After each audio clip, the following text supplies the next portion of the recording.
أشهد أن محمدا عبده ورسوله الذي لا نبي ولا رسول بعده. اللهم صل وسلم على هذا النبي الكريم ونحن على ذلك من الشاهدين والشاكرين والحمد لله رب العالمين. Alhamdulillah, bersyukur kita kepada Allah di malam ini Allah Subhanahu wa taala masih izinkan kita bertatap muka dalam majelis ilmu. Mudah-mudahan Allah Subhanahu wa taala mengangkat derajat kita sebagaimana yang dijanjikan oleh Allah Subhanahu wa taala dalam Al-Qur'an. Yarfa'ullahu alladzina amanu minkum wa utul ilmi darajah. Allah Subhanahu wa taala akan mengangkat derajat orang-orang yang menuntut beriman di antara kalian dan orang-orang yang menuntut ilmu beberapa derajat. Dan mudah-mudahan kita berdoa kita menjadi orang-orang yang mendapatkan kemuliaan itu. Salawat dan salam semoga tercurahkan kepada Rasulullah sallallahu alaihi wasallam. Allahumma shalli ala Muhammad wa ala alihi wa barik wa sallim. Berharap kita mudah-mudahan nanti di yaumil akhir kita bisa bersamai Rasulullah sallallahu alaihi wasallam di dalam jannah Allah Subhanahu wa taala, berdiri bersama barisan Rasulullah sallallahu alaihi wasallam di bawah panji Rasulullah sallallahu alaihi wasallam. Baik, ikhwan kiram yang dimuliakan Allah Subhanahu wa taala, pada kesempatan kali ini kami keluar dari tema yang biasa. Kalau yang biasa kita membadah kitab Nizamul Iqtisad. Nah, pada kesempatan kali ini kami fokus pada dua perkara. Pertama, memperkenalkan lebih dalam kepada kita tentang apa itu Islam. Karena memang mendekati akhir tahun ada persoalan penting yang terus terjadi di tengah-tengah kita, yaitu proses pendangkalan dan pelepasan akidah dari jiwa-jiwa kaum muslimin. Kenapa? Karena terbawanya kita dengan arus masyarakat yang cenderung hari ini tidak terlalu memperhatikan, tidak terlalu mempedulikan tentang akidah.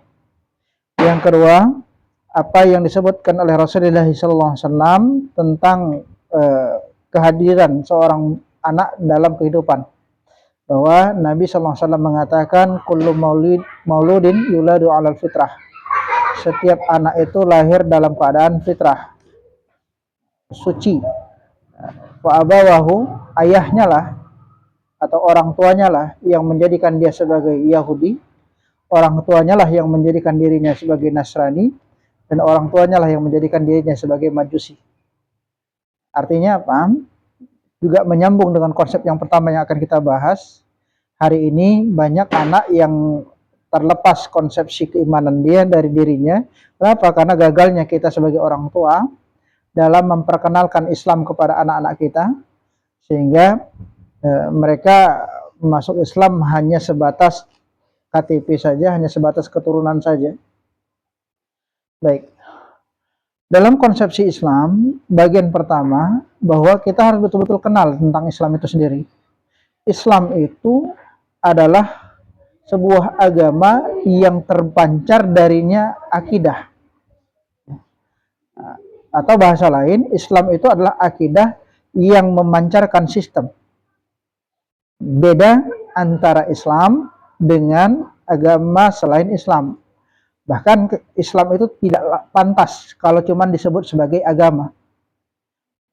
Makanya kami cenderung mengikuti apa yang disampaikan oleh guru kami, bahwa ketika menyebut Islam itu disebutkan sebagai dinul Islam. Kenapa? Kata din itu kalau ditransferkan ke dalam makna bahasa sebagai agama, maka kata din dalam dinul Islam itu mengalami distorsi, mengalami kecacatan. Kenapa? Karena kata agama dalam Kamus Besar Bahasa Indonesia itu adalah ajaran atau aturan yang mengatur hubungan manusia dengan Tuhannya. Berhenti pada tatanan itu. Sementara dinul Islam itu bicara kompleksitas kehidupan. Nah, dalam bahasa lain Allah katakan di dalam Al-Quran itu ada sebuah indikasi bahwa Islam itu wa nazzalna dzikra tibyana likulli syai', menjelaskan segala sesuatu. Tidak ada satu bagian pun yang tidak dijelaskan oleh Allah di dalam Islam. Kategorinya manusia ini menghadapi tiga kondisi hidup. Dirinya sebagai dirinya sebagai bagian dari masyarakat, dan dirinya sebagai hamba Allah. Maka kesempurnaan Islam mengatur tiga bagian itu. Dia mengatur urusan manusia ketika dia menjadi dirinya. Dia mengatur urusan manusia ketika dia menjadi bagian dari masyarakat dan dia mengatur seorang manusia ketika dirinya menjadi hamba Allah. Atau dalam bahasa lain sederhana disebutkan Islam itu mengatur 3 dimensi. Kenapa? Karena kita ini berhidup dalam 3 dimensi. Dimensi yang pertama adalah dimensi peribadatan. Dimensi hablum minallah. Di sana berisi ajaran tentang akidah, keimanan, dan bicara tentang ibadah. Bagaimana kita menyembah Rabb kita. Ini isi ajaran pertama. Dan alhamdulillah perkara ini sudah clear sebenarnya. Hanya saja memang pasca masuknya ajaran Islam itu bertemunya ajaran Islam dengan ajaran-ajaran filsafat yang ada di Persia, pecahan Persia dulu, itu menyebabkan Islam mengalami semacam kegamangan. Kenapa? Karena para mutakalimin cenderung terjebak dengan cara berpikirnya para filsuf. Termasuk dalam perkara qada dan qadar. Makanya ada satu buku menarik yaitu Saksiyah Islam jilid 1, itu menjelaskan kepada kita harus bisa membedakan apa itu qada, apa itu qadar, dan apa itu qada wal qadar. Apa itu qada ketika berdiri sendiri, apa itu qadar ketika berdiri sendiri, dan apa itu qada wal qadar ketika membersamai. Pembahasan qadar ketika berdiri sendiri itu adalah pembahasan dalil. Nasnya ada di dalam Al-Quran. Tapi ketika qada digabung dengan qadar, itu kita nggak akan pernah ketemu nasnya. Tidak ada nas yang menggabungkan kedua hal itu. Kenapa? Karena pembahasan qada wal qadar ketika digabung itu adalah pembahasan para filsuf yang bertanya kepada Islam tentang apakah manusia ini bebas berkehendak atau dipaksa berbuat. Apakah dia memiliki hak untuk memilih atau dia dipaksa untuk melakukan satu perkara.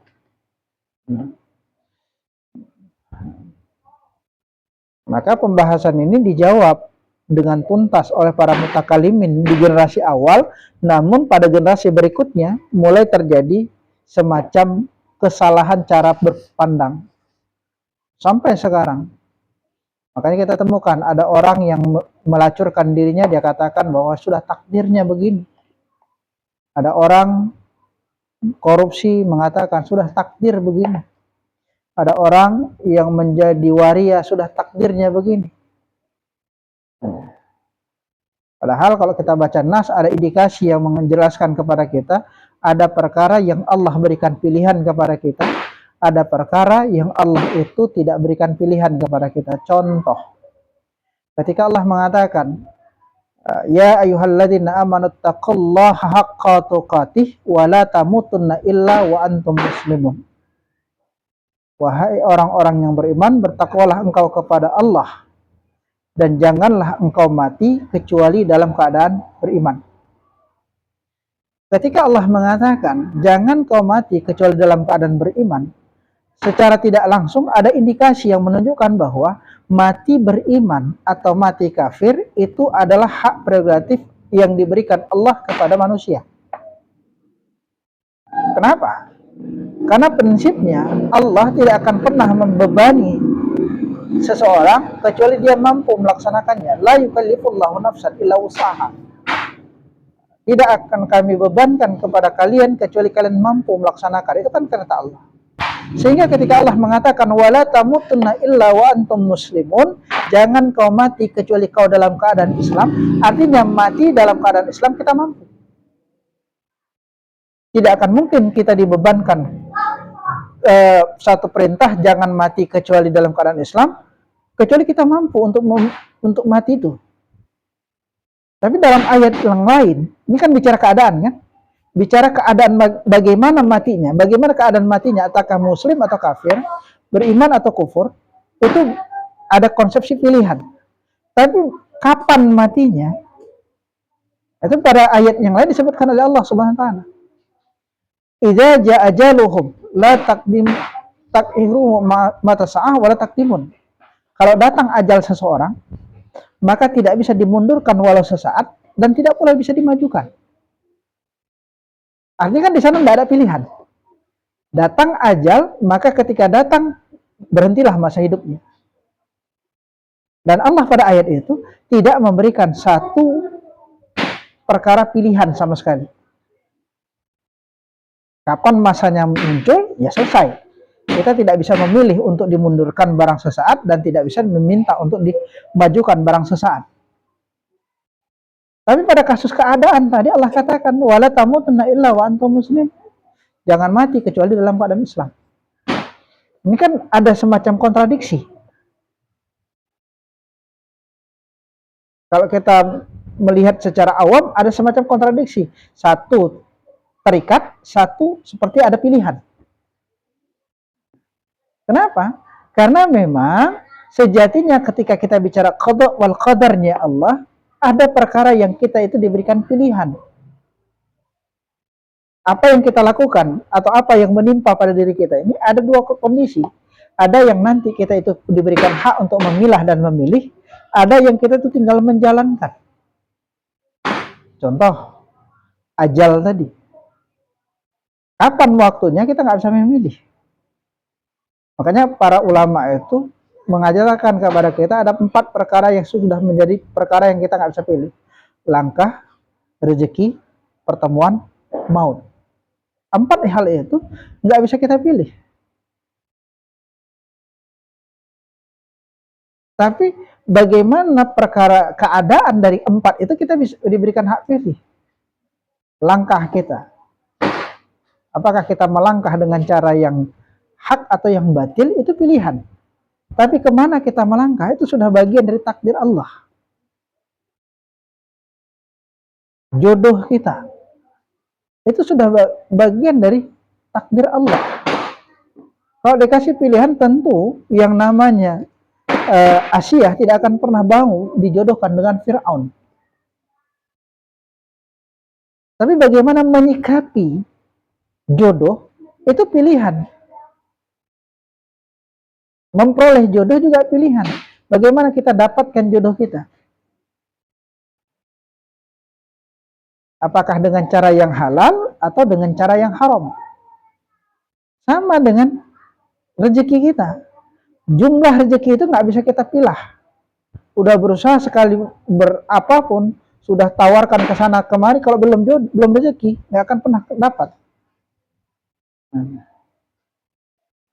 Tapi ketika sudah rezeki, tanpa diusahakan pun kadang dapat. Gitu.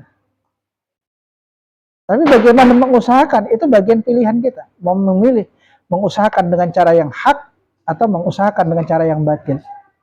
Begitu pula kematian. Apakah kita ingin mati dalam keadaan sebagai muslim, atau kita mati dalam keadaan kafir. Itu pilihan. Jadi posisi keimanan kita itu dijelaskan secara detail di dalam Al-Quran. Hanya saja memang tadi dikatakan di awal bahwa ketika masuknya ajaran filsafat ke dalam Islam, mulai terjadi semacam distorsi, kerusakan, pendangkalan terhadap pemahaman keislaman. Maka itu penting untuk kita mengkaji lebih dalam tentang akidah kita. Begitu pula ibadah. Islam itu berisi tentang tata pelaksanaan ibadah. Ada ibadah mahdhah, ada ibadah ghairu mahdhah. Ada ibadah yang didetailkan oleh Allah dan Rasulnya tata cara pelaksanaannya. Apakah didetailkan waktunya? Apakah didetailkan caranya? Kaifiatul amalnya. Siapapun yang menyalahi, baik itu waktu maupun kaifiat amalnya, maka ini yang dikategorikan sebagai perkara yang bid'ah. Perkara yang memperbaharui ajaran agama yang tidak diajarkan oleh Nabi SAW, tertolak. Sholat misalnya. Sholat itu diajarkan oleh Rasulullah SAW 5 waktu. Jangan pula kita tambahkan jadi 6. Atau dikurangi jadi 3. Nah kan sekarang banyak itu kejadian. Yang secara sadar atau tidak sadar dikurangi. Bahasa sederhananya mengatakan dia temui anaknya nggak mau sholat, maka dia katakan, nak, sholatlah kau minimal kalau nggak bisa pun 5 waktu, 3 waktu pun jadilah. Subuh, isya, subuh, maghrib, isya. Ini kacau ini. Kenapa? Allah tetapkan 5, dia tetapkan 3. Ya, tetap nggak boleh dirubah. Kenapa? Karena kaifiat waktunya itu sudah ditentukan oleh Allah Subhanahu wa taala. 5 jumlahnya. Termasuk waktunya, kapan dilaksanakan? Subuh, itu ketika terbit fajar. Zuhur, ketika bergesernya matahari.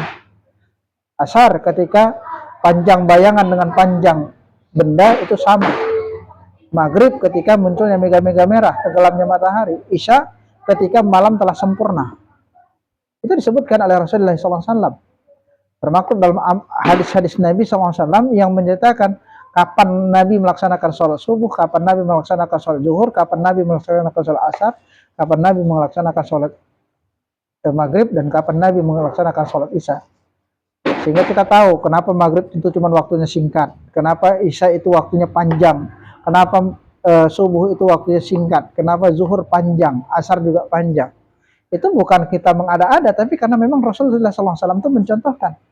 Dan kita nggak boleh menambah-nambahkan. Sallu kama ra'aitumuni usolli. Salatlah kalian sebagaimana kalian lihat aku salat, kata Nabi SAW. Jadi konsep ini menjadi konsep yang mengikat kepada kita. Begitu juga puasa, begitu juga haji, begitu juga umroh dan lain sebagainya. Ada ibadah-ibadah yang ghairu mahdhur, yang Nabi SAW itu hanya menyebutkan perkara ini adalah perkara yang disenangi oleh Allah SWT, terkait pelaksanaannya tidak didetailkan secara kuat. Membaca Al-Quran misalnya, itu kan kata Nabi SAW, barang siapa membaca setiap huruf dari ayat Al-Quran, maka baginya 1 kebaikan, dan setiap kebaikan dibalas dengan 10 pahala oleh Allah SWT. Sehingga tidak didetailkan apakah harus 1 surah, apakah 10 surah. Mau ditambah boleh, mau didawamkan. Makanya kita temu, Waalaikumsalam, ada para ulama itu mendawamkan ayat-ayat tertentu di masa-masa tertentu.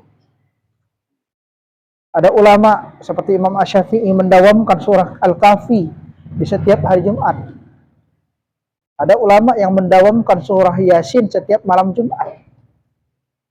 Karena itu adalah ibadah yang ghairu mahdhur, maka sah-sah saja. Ini kan konsepsi yang diajarkan oleh agama kita. Nah, ajaran pertama adalah tentang akidah, tentang ibadah. Dimensi yang kedua itu bicara tentang bagaimana hubungan manusia dengan dirinya sendiri. Ini bab pakaian, bab makanan, bab akhlak. Ini sudah kami sampaikan dulu di awal. Dimensi yang ketiga adalah dimensi hubungan kemasyarakatan. Dan ini tidak bisa dilakukan kecuali adanya negara yang mengatur. Kenapa? Karena bicara nizam, bicara aturan, bicara tata peraturan, itu hanya bisa dilaksanakan oleh negara. Apalagi bicara ungkubat, bicara sanksi. Kenapa? Sanksi bagi pencuri jelas di dalam Al-Quran. Siapa pelaksananya? Itu negara, dicontohkan Nabi. Nabi melaksanakan potong tangan kepada Fatimah. Itu karena memang posisi Nabi melaksanakan itu sebagai kepala negara.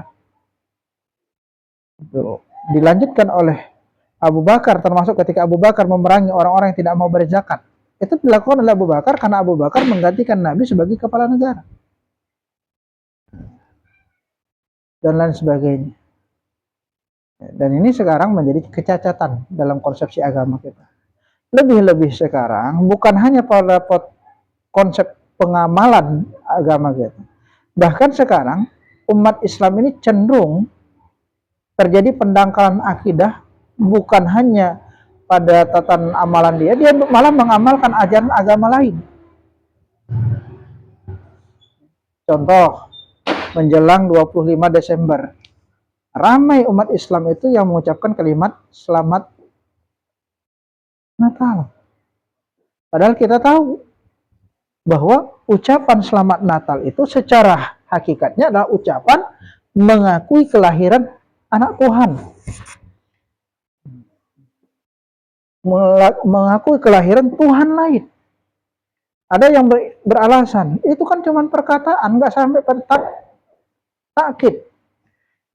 Kalau kita buka dalam Al-Quran, Allah sendiri mengatakan, sungguh telah kafir ayyaqulu, orang-orang yang berkata Al-Masih ibnu Maryam ay Rabbi. Telah kafirlah orang-orang yang mengatakan Al-Masih ibnu Maryam itu sebagai Tuhan, sebagai anak Tuhan. Kan perkataan di sana. Tidak disebut ada i'tiqad atau tidak.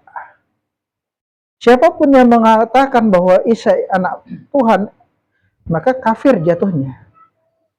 Sama seperti orang yang mengatakan bahwa Tuhan itu adalah satu di antara yang tiga.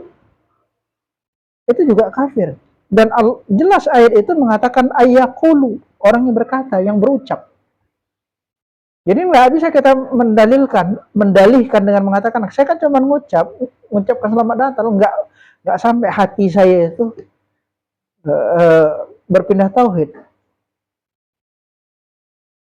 Bahkan kami pernah dapatkan ada satu video seorang liberal itu yang Muslim, dia liberal, itu mengatakan, kan nggak mungkin dianalogikannya ketika saya mengatakan mencontohkan pada perkara konsepsi ke sekarang. Nah, saya mengatakan selamat wisuda kedokteran saya jadi dokter, nggak begitu.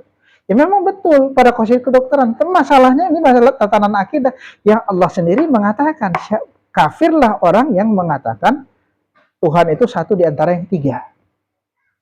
Itu kan perkataan. Maka jangan sepele dengan perkataan. Makanya di dalam hadis Nabi SAW, riwayat Imam Bukhari dan Imam Muslim, dikatakan oleh Rasulullah SAW, ada perkataan-perkataan yang bisa mengantarkan manusia ke dalam surga Allah, dan ada perkataan-perkataan yang bisa mengantarkan manusia ke dalam neraka Allah.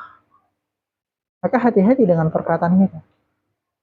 Maka kalau alasannya adalah untuk toleransi, Islam mengajarkan kepada kita tata cara bertoleransi dengan agama lain. Apa itu? Lakum dinukum waliyadin. Kau punya agama, silakan mainkan agamamu.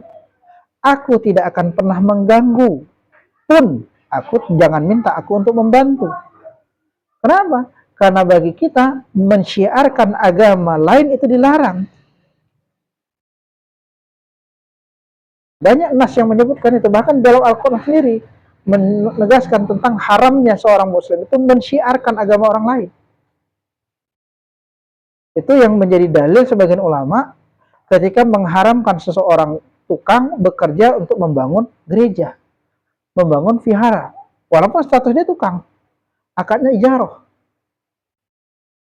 Bermain musik ketika perayaan Natal, dia pianis misalnya, dibayar untuk bermain musik, akadnya akad ijarah. Tapi musik apa? Musik kidung, haram hukum.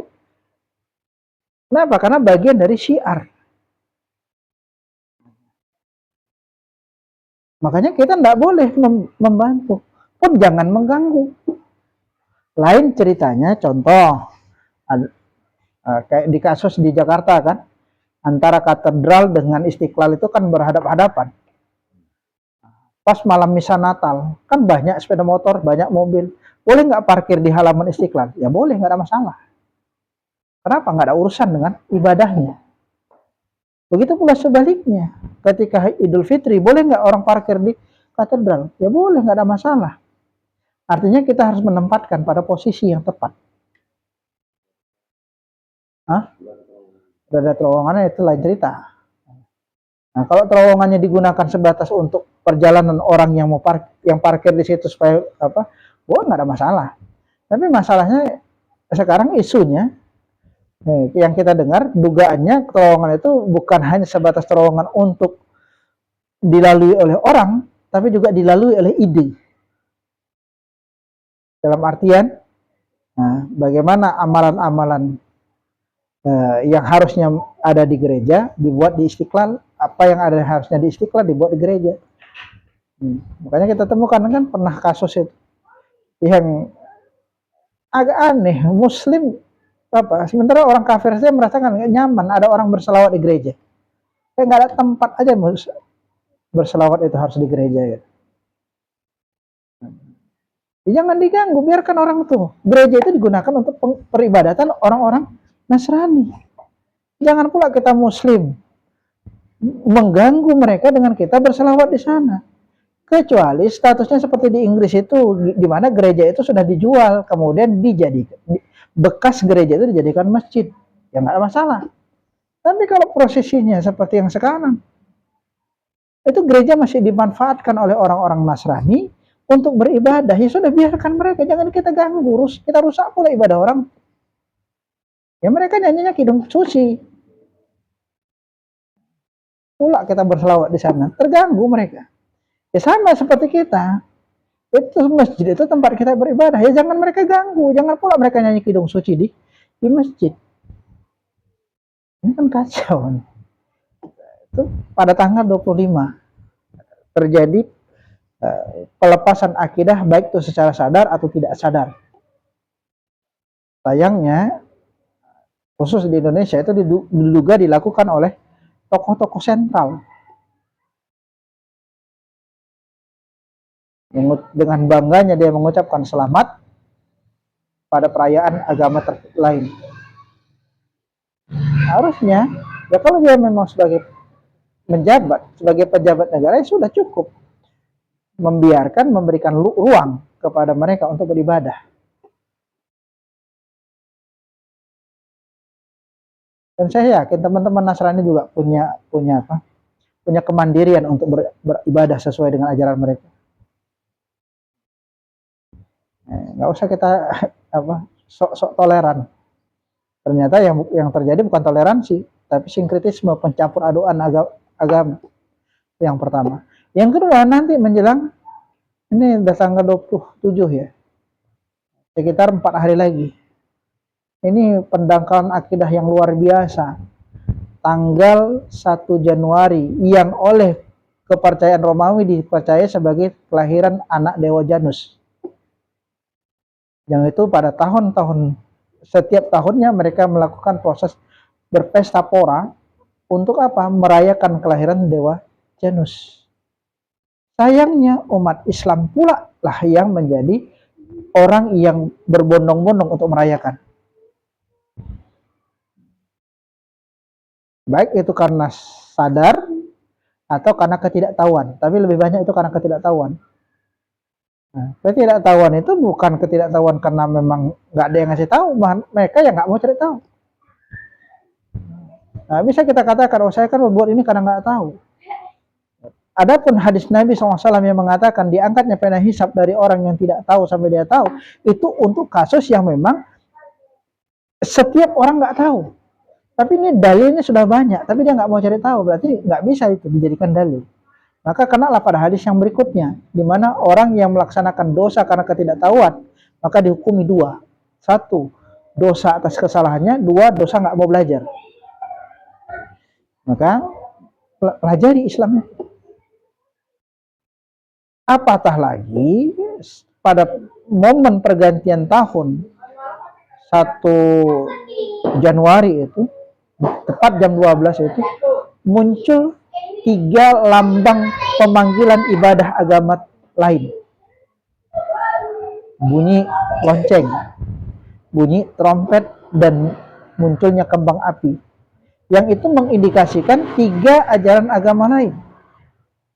Karena kalau kita baca sejarah dialog Rasulullah SAW dengan para sahabat, termasuk Umar bin Khattab, yang ketika itu berdialog bagaimana cara memanggil para sahabat untuk melaksanakan ibadah sholat. Ada sahabat yang mengusulkan, ya Rasul, bagaimana kalau kita pukulkan lonceng? Maka sahabat yang lain mengatakan, bukankah lonceng itu bunyi adalah cara orang Nasrani memanggil umat mereka untuk beribadah? Maka ada yang mengusul, ya Rasul, kenapa nggak kita tiupkan trompet? Maka ada sahabat yang lain mengatakan, bukankah trompet itu cara orang Yahudi memanggil umatnya untuk beribadah? Ada yang mengusulkan, ya Rasul, kenapa nggak kita hidupkan api? Ada yang mengatakan, ya Rasul, bukankah api itu tanda orang-orang Majusi memanggil umatnya untuk beribadah? Maka Umar radhiyallahu anhu itu mengatakan kepada Rasulullah SAW, ya Rasul, aku pernah bermimpi bahwa aku mendengar kalimat azan yang seperti kita dengarkan sekarang. Allahu Akbar, Allahu Akbar, Allahu Akbar, Allahu Akbar, asyhadu an la ilallah, asyhadu an la ilallah, sampai terakhir. Maka hal itu dibenarkan oleh Nabi SAW, maka Nabi SAW menyuruh Bilal bin Rabah untuk azan, sebagaimana apa yang dilapaskan oleh Umar bin Khattab. Jadi dari hadis itu, asbabul wurud hadis itu, kita nampak dengan jelas bahwa lonceng, trompet, dan api itu adalah cara-cara bagi agama-agama selain Islam memanggil umatnya untuk beribadah. Dan nanti pada tanggal 1 Januari pukul 00 itu ketiga hal itu bunyi. Berkumpullah umat Islam di situ. Dia rayakan. Bahkan padahal Nabi SAW sudah mengatakan kita sudah diberikan hari raya, 2 hari raya kita. Apa itu? Idul Fitri, Idul Adha. Nggak usah ditambah-tambah lagi. Nabi sudah mencukupkan kepada 2 itu. Sayangnya hari ini kita merasa apa yang diberikan oleh Allah dan Rasulnya nggak cukup. Maka ada di antara kita yang mencari tambahan dengan menambah hari raya berikutnya. Apa itu? Dengan mengikuti perayaan tahun baru dan mengikuti perayaan Natal. Na'udzubillah min dzalik kalau ini terjadi. Maka ini perkara yang betul-betul harus kita jaga. Ya. Terutama untuk diri kita, untuk keluarga kita, anak cucu kita. Jangan sampai ada di antara keluarga kita, anak cucu kita yang melaksanakan perkara yang dilarang oleh Allah Subhanahu wa taala ini. Itu yang pertama. Bagian yang kedua, kami agak sedikit aware sekarang dengan kasus banyaknya anak yang itu terlibat dalam perkara-perkara maksiat. Dan sayangnya di tengah kemaksiatan yang dilakukan oleh anak, banyak orang tua yang lepas. Fokusnya menyalahkan anak. Dari apa yang disebutkan oleh Nabi SAW, hadis yang kami bacakan di awal tadi. Kullu maulidin yuladu 'alal fitrah. Setiap anak itu dilahirkan dalam keadaan fitrah, suci. Artinya dia punya potensi untuk beribadah kepada ilahnya. Dan Nabi SAW melanjutkan hadis itu dengan mengatakan fa'abawahu.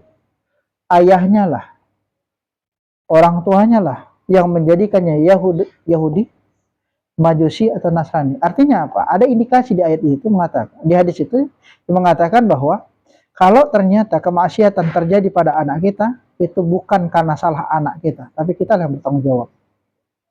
Makanya di dalam kitab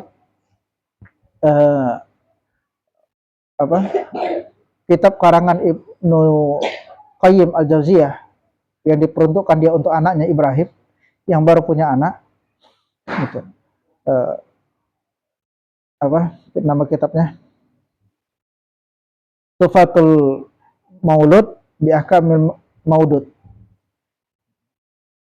Kitabnya Tufatul Maulud bi Ahkamil Maudud itu dijelaskan.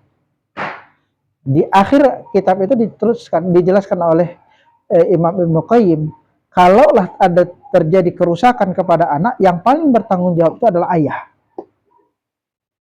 Maka kita sebagai ayah itu perlu cross check diri.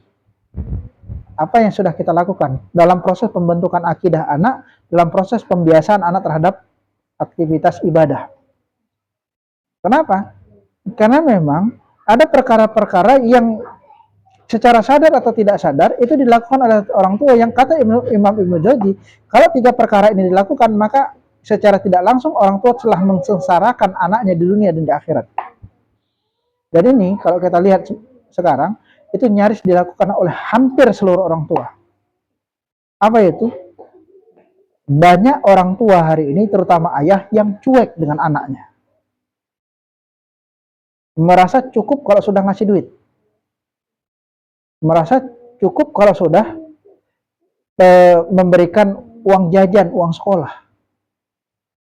Kenapa? Karena memang kesibukan yang dimiliki oleh orang tua dalam mencari nafkah, pergi pagi pulang petang. Ketika pulang capeknya luar biasa. Lantas ketika anak datang dalam tanda petik minta perhatian, apa yang katakan orang tua? Udah capek, ayah capek, bapak capek, sana sama mama. Kalau ini kita lakukan, ini kata Imam Ibnu Qayyim Al-Jauziyah, itu adalah satu cara pasti yang akan merusak mentalitas anak. Siapakah kita dibandingkan Rasulullah SAW? Rasulullah SAW itu nabi. Rasulullah SAW itu kepala negara. Sibuknya luar biasa. Hampir setiap orang itu datang kepada Rasulullah SAW untuk meminta penjelasan satu permasalahan. Setiap apapun masalah, Rasulullah SAW itu selalu dilibatkan. Kenapa? Dia nabi, dia kepala negara, dia hakim, dia qadhi. Dia kadang-kadang menjadi amirul jihad. Tapi dalam riwayat, Nabi SAW itu tidak pernah lekang terhadap anak dan cucunya. Bahkan, kita pernah mendengar kisah bagaimana cucu Nabi SAW, Hasan dan Husain itu naik ke pundak Nabi. Yang kata para sahabat, sungguh tidak ada tunggangan yang lebih mulia daripada apa yang kalian tunggangi. Artinya apa? Nabi main kuda-kudaan dengan cucunya. Sekali dia sebagai kepala negara, dia masih menyempatkan diri untuk main kuda-kudaan dengan cucunya. Bahkan bukan hanya kepada cucunya, Nabi SAW itu memperlakukan semua anak kecil dengan perkara yang sama. Itu dalam riwayat disebutkan oleh sahabat, itu mengatakan bahwa kami, Anas bin Malik itu mengatakan, kami diperlakukan oleh Nabi sama seperti Nabi memperlakukan anaknya. Makanya ada satu pertanyaan Nabi SAW itu yang sampai diingat. Ada sahabat yang ketika kecil dulu mengatakan, kami yang paling kuingat dari Nabi itu ketika Nabi menyemprotkan air ke wajahku. Bukan dalam artian untuk apa ya? Untuk menghinakan, tapi untuk bermain-main. Ada sahabat mengatakan, itu dulu yang paling kuingat dari Nabi SAW itu adalah ketika Nabi menyemprotkan air ke wajahku. Main sembur-semburan air pakai mulut. Kalau kita mau sambil sembur-semburan air, sikat gila dulu. Nabi air ludahnya pun wangi. Ada sahabat mengatakan, Nabi SAW itu ketika ketemu dengan anak kecil bertanya, bagaimana burung pipitmu? Bahkan perkara yang itu enggak langsung kepada anaknya, tapi kepada hobinya. Kita sekarang sebagai orang tua, pernah nggak kita nanya sama anak kita? Pernah nggak kita tahu apa makanan kesukaan dia? Pernahkah kita nanya siapa kawan dekat dia? Pernah nggak kita bertanya kepada dia, bagaimana perasaan dia hari ini?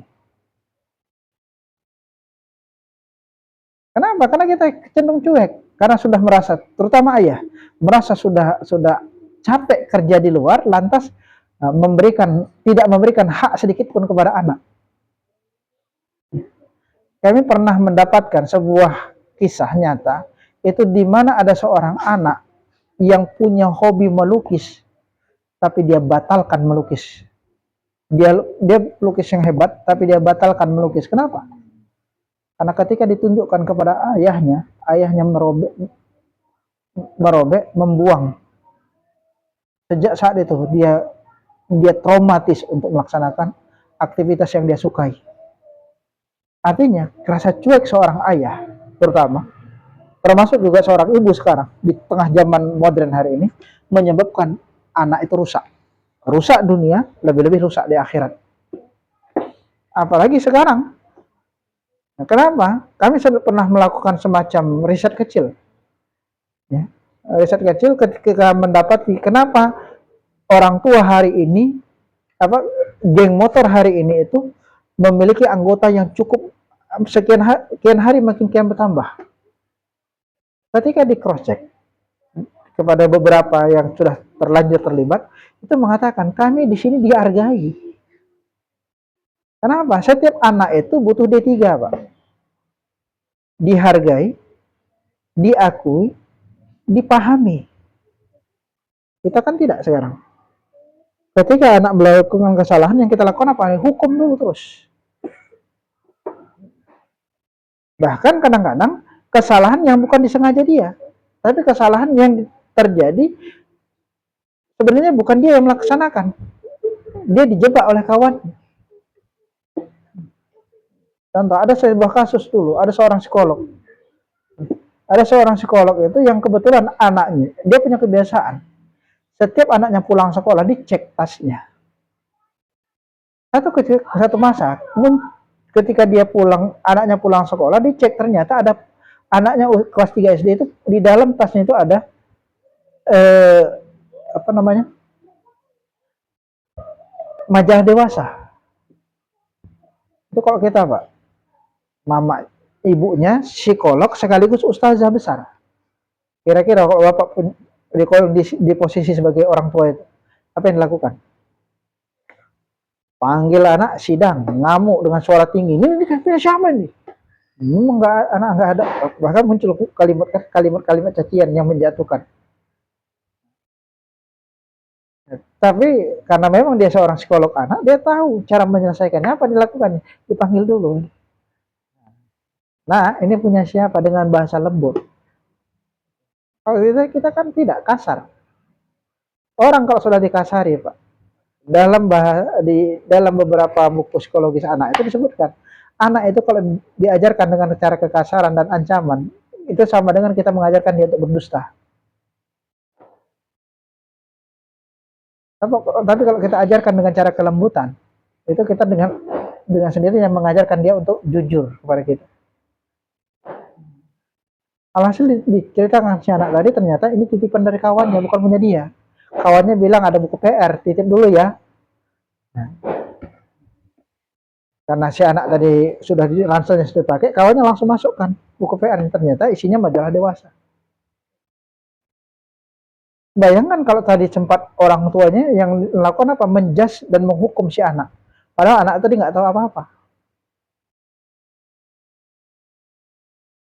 Kami sering dapatkan itu keluhan dari beberapa teman yang itu mengatakan, Ustaz, anak saya itu nakalnya luar biasa, nggak bisa dengar, dinasehatin nggak bisa. Ini maka saya katakan sama mereka, prinsip dalam mendidik anak itu dua, apa itu? Taklif dan ta'rif. Memberikan perintah dan mengenalkan. Prinsipnya harus duluan ta'rif, mengenal, baru taklif. Artinya buat anak itu nyaman dulu, baru kita kasih perintah. Kalau kita kan sekarang tidak. Karena kebetulan orang tuanya langsung ngasih perintah. Mau kau nggak durhaka kau gitu. Sementara anak tadi belum tahu. Alhasil apa yang terjadi? Dia nggak nyaman di rumah, ketemu dengan kawan yang menghargai dia.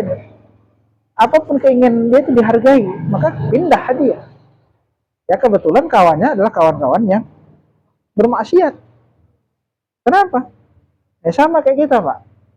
Kalau kita udah nyaman sama orang, kita kan nggak mikir lagi dia maksiat atau tidak. Apalagi anak-anak yang masih belum bisa membedakan mana yang hak, mana yang batil, mana yang benar, mana yang salah. Yang penting bagi dia adalah nyaman saja. Kedua, kebiasaan orang tua yang menyebabkan anak-anak itu rusak dunia dan rusak akhirat adalah gagalnya orang tua atau tidak lalainya orang tua dalam mengajarkan adab kepada anak. Dan ini kebiasaan yang kita abaikan, Pak. Kita anggap sepele. Apa itu? Anak-anak yang makannya sambil jalan, sambil lari. Banyak kita temukan ada ibu-ibu megang piring isinya nasi, anaknya lari ke sana lari kemari. Ketika ditanya kenapa, ya biasalah anak-anak. Padahal Nabi mengajarkan jangan disepelekan perkara itu. Makanya Nabi itu punya anak tiri dari Ummu Salamah bin Abi Salamah, anak dari Abi Salamah. Itu anak tiri Nabi itu begitu makannya sambil lari. Maka apa kata Nabi? Ya ghulam, wahai anak kecil, duduk. Makan itu duduk dan baca doa. Kenapa? Karena Nabi tahu kebiasaan jelek itu kalau dibiarkan, itu jadi akan menjadi, kalau bahasa kita sekarang tuh, alah bisa karena biasa. Atau bahasa pepatah dulu mengatakan, masih kecil anja-anja, sudah besar terbawa-bawa. Kenapa? Karena orang tua itu nggak aware, menganggap bahwa ya sudahlah namanya anak-anak. Dan diaminkan itu. Maka prosesnya Gagalnya orang tua dalam mendidik anak itu karena apa? Karena dia gagal dalam membiasakan adab yang baik kepada anaknya.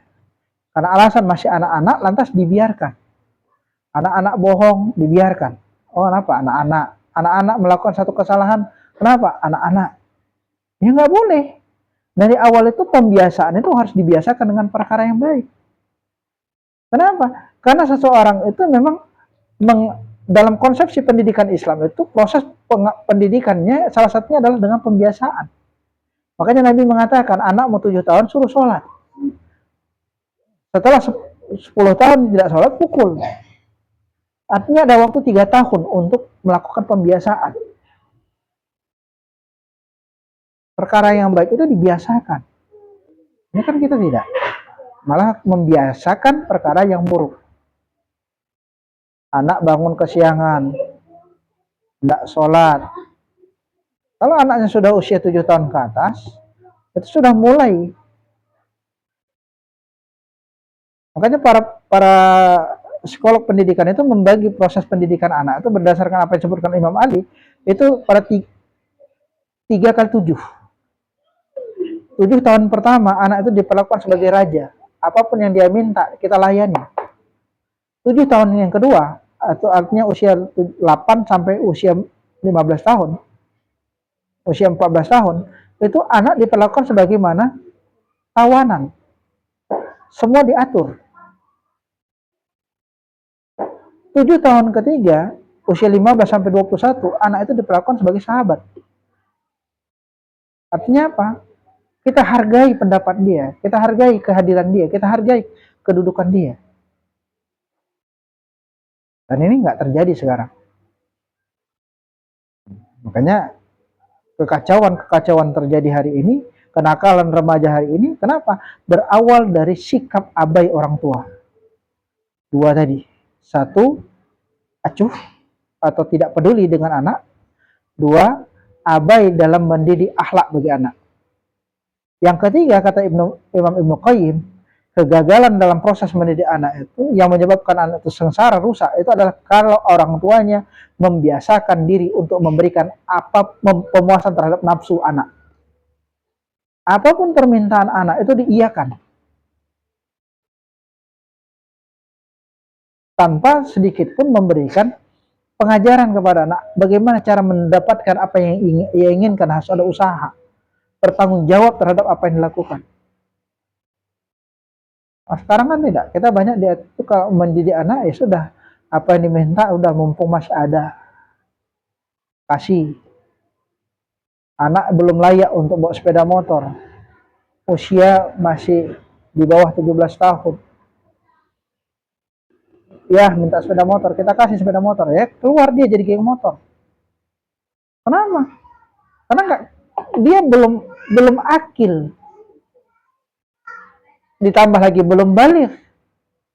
Kita sudah memberikan perkara harta, padahal dalam Islam ketika anak belum akil balik, dia masih terhajar, masih terlarang untuk mengelola hartanya sendiri.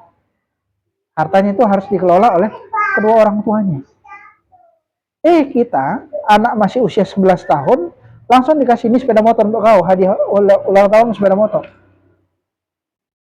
Hadiah ulang tahun apa? Handphone. Bahkan masih usia di bawah 3 tahun, batita pun itu udah kita kasih handphone. Kenapa? Karena banyak ibu-ibu nggak mau repot. Lagi sibuk cerita sama tetangga misalnya, anaknya nangis supaya nggak repot. Nih, Ipin Upin.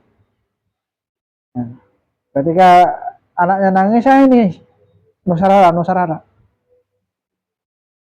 Alhasil ketika anaknya sudah mulai dewasa, yang si anak itu ketika punya masalah larinya ke handphone, nggak mengadu sama kita, mengadunya ke handphone. Kenapa? Karena dari kecil sudah kita buat begitu. Kalau ketika ada dia nangis sedikit, kita kasih handphone. Kita nangis sedikit, kasih handphone.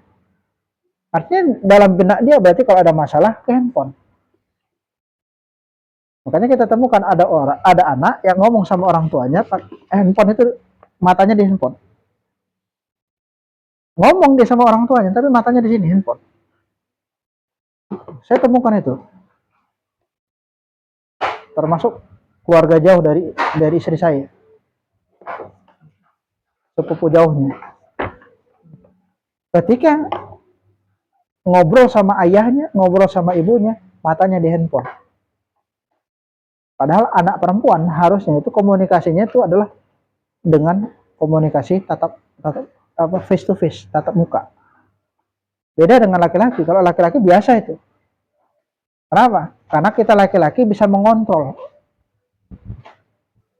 pekerjaan telinga, bisa mengontrol pekerjaan mata. Kenapa? Karena laki-laki itu paling nggak nyaman kalau ditatap terus. Oke, makanya kalau kita ngomong sama anak laki-laki itu rata-rata anak laki-laki itu nggak berani natap muka kita. Kenapa? Dia nggak nyaman itu. Makanya para psikolog itu mengatakan, psikolog anak, kalau ngomong sama laki-laki, dudukkan di samping kita. Jangan di depan-depanan. Beda dengan perempuan. Kalau nasihati anak perempuan, ya sudah duduk di depan. Kalau nasihati anak laki-laki, dudukkan dia di samping.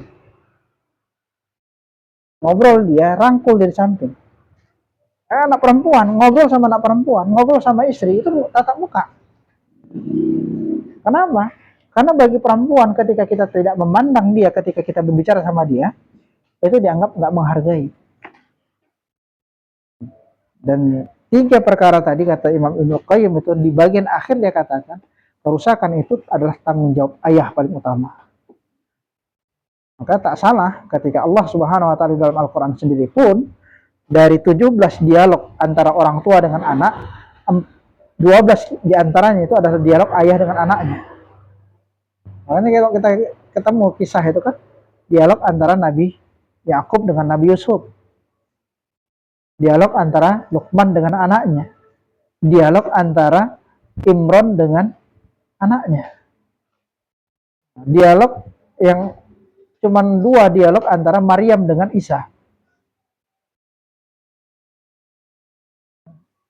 Selebihnya dialog laki-laki. Satu yang imajiner, yang tidak disebutkan jenis kelaminnya laki-laki atau perempuan ayah orang tuanya. Dialog orang tua dengan anak tanpa disebutkan apakah orang tuanya laki-laki atau orang tuanya perempuan. Artinya persentasenya cukup besar, persentase bapak. Ini tanggung jawab kita sebagai laki-laki. Makanya kan ketika Allah mengatakan ku anfusakum wa ahlikum naro, itu tugas itu bebannya kepada pundak bapak, bukan pundak ibu. Wallahu a'lam. Mungkin ini yang bisa kami sampaikan sebagai pengantar. Silakan kalau ada yang diskusikan atau ditambahkan, kami persilakan.